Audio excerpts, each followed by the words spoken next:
சொல்லுடா, ஏன் இப்படி அமைதியா நிக்கிற? கேட்டுட்டு தானே இருக்கேன். இவங்க என்ன தப்பு செஞ்சாங்க? என்னால அது காரணம் எல்லாம் சொல்ல முடியாது. எனக்கு இவங்க வீட்டுல இருக்க கூடாது, அவ்வளவுதான் சொல்லுவேன்.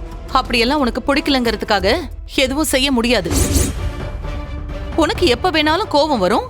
அப்பெல்லாம் இப்படிதான் காரணமே இல்லாம இவங்களை வீட்டை விட்டு வெளியில போக சொல்வியா? அப்படியெல்லாம் போக முடியாது. இவங்க இங்கதான் இருப்பாங்க.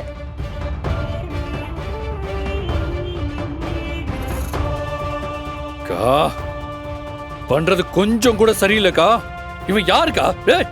யாரா? என்னடா இவங்களை ஏன்க்கா இந்த வீட்டுக்குள்ள தங்க வைக்கணும்?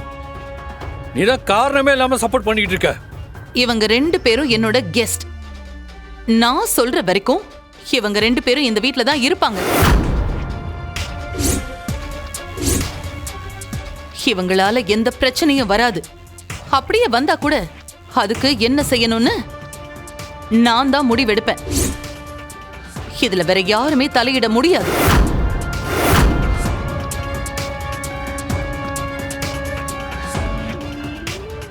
அப்போ எங்களுக்கும் தானே இந்த வீட்டுல உரிமை இருக்கு. நாங்க எப்படிக்கா அந்த வீட்டுல இருக்கிறது? சொல்லு. எனக்கு தெரியாதுக்கா. இந்த குடும்பத்துக்கு சம்மந்தம் யாருமே இந்த வீட்டுல இருக்க கூடாது, அவ்வளவுதான். வெளியே போ சொல்லு.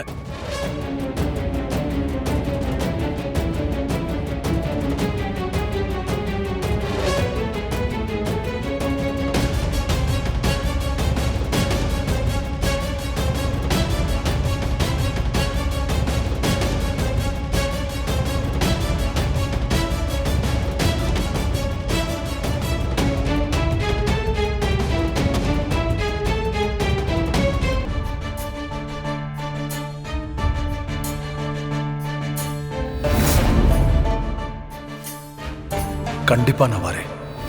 நீங்க எப்போ வரீங்க? நீ போ, நான் பின்னாடியே வரேன்.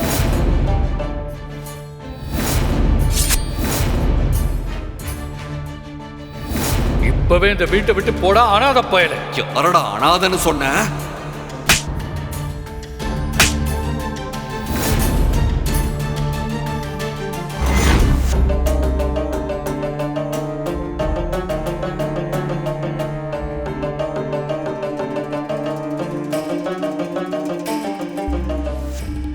இப்ப எதுக்கு 2 பேரும் இவ்ளோ சீரியஸா யோசிச்சுட்டு இருக்கீங்க?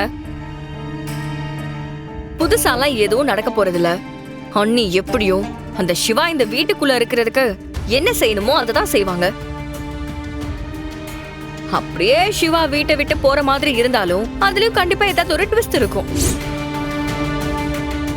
நீங்களே பாத்தீங்கல்ல, லாஸ்ட் டைம் வீட்டை விட்டு போக சொல்லிட்டு இவங்களும் அவங்க கூட போயிட்டாங்களே. அந்த மாதிரி இந்த தடவையும் அதே மாதிரி கண்டிப்பா ஏதாவது நடக்கும். எப்படி பார்த்தாலும் நம்ம நிம்மதியா இருக்க போறதில்ல, அது மட்டும் கன்ஃபார்ம். அது எங்களுக்கும் தெரியும். இருந்தாலும் இந்த தடவை என்னதான் செய்வான்னு பாப்போம். என்ன செஞ்சாலும் எல்லாருக்கும் தெரியதானே போகுது. அப்ப பாத்துக்கிறேன். நீங்க சொல்றதும் கரெக்ட் தான். நமக்காக அண்ணி அவங்க குடும்பத்தையும் எதிர்க்க துணிஞ்சிட்டாங்க. நம்ம மேல அவ்வளோ அன்பும் மரியாதையும் இருக்கு. அப்படிப்பட்டவங்களை நம்ம கஷ்டப்படுத்த கூடாது. ஆனா எனக்கு என்னமோ அண்ணி நம்ம நினைக்கிறத தாண்டி வேற ஏதோ யோசிக்கிறாங்களோன்னு தோணுது. கண்டிப்பா அவங்களோட முடிவு நம்மள வீட்டை விட்டு அனுப்புறதா இருக்காது. பார்க்கலாம்.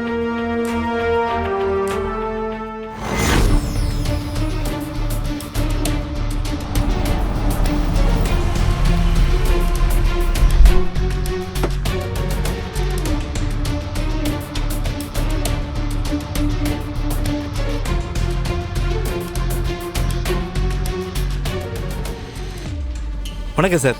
வணக்கம். எப்படி இருக்கீங்க? நல்லா இருக்கேன். என்ன விஷயமா வந்திருக்கீங்க? சொல்லுங்க. நான் தான் அவரை வர சொன்னேன் சித்தப்பா.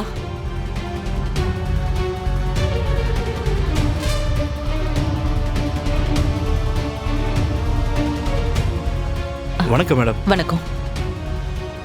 என்ன விஷயம் இந்திரா? என்கிட்ட எதுவுமே சொல்லவே இல்லையே. இல்ல, இது வரைக்கும் சொல்லல. ஆனா இப்ப இங்க இருக்கிற எல்லாருக்கும் நான் என்ன செய்ய போறேன்னு தெரியதான் போகுது. ஐலி, சிவா, கொஞ்சம் இங்க வாங்க.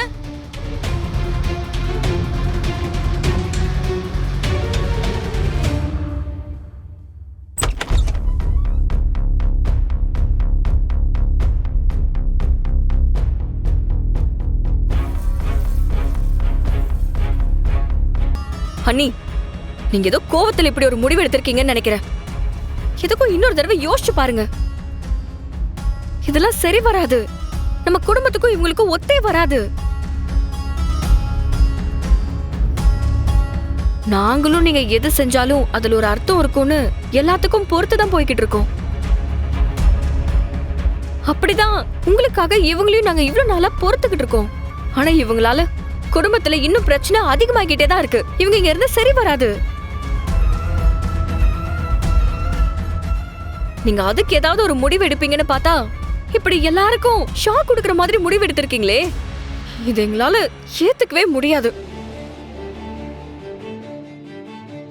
அவ்வளவுதானா? எல்லாரும் பேசி முடிச்சாச்சா?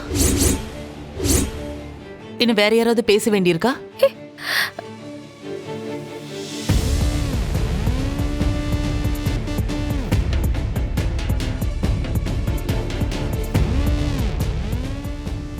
கபிலா, நீ என்ன சொன்ன?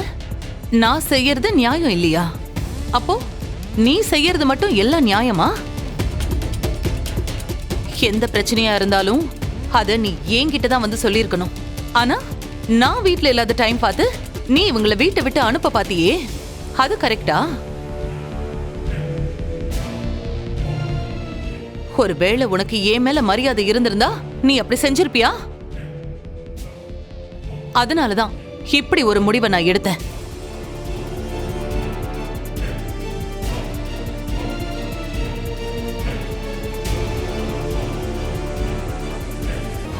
விடுங்க சிவா, கபிலனோட இடத்துல யாரா இருந்தாலும் அப்படிதான் நடந்துப்பாங்க.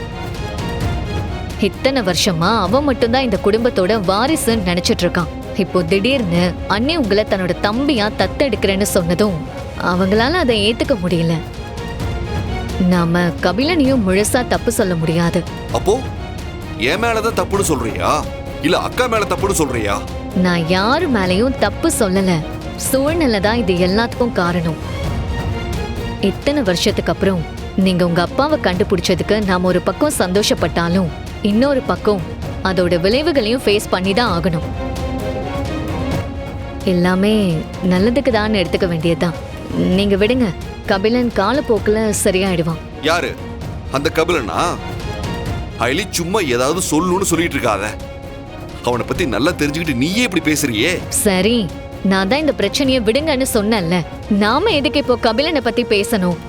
அண்ணி எவ்வளவு பெரிய விஷயம் செஞ்சிருக்காங்க, அத நினைச்சு சந்தோஷப்படலாமே.